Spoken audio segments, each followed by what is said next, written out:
Hello guys, in this video I am going to show you how to add text to your picture on the Pixelcut application, but first I just want to mention, don't forget to subscribe to my channel because at 10,000 subscribers I am going to show you my whole YouTube revenue statistics and growth strategy, how to make money online. Now let's jump into it. First of all, open the application on your phone.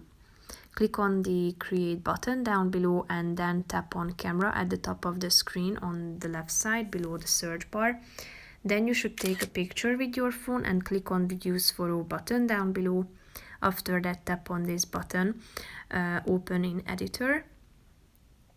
And after that, click on the add text button in the middle of the screen.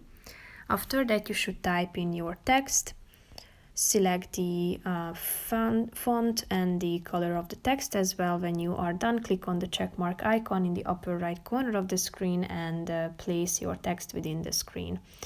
So basically that's it for this video, guys. See you in the next one. Bye bye.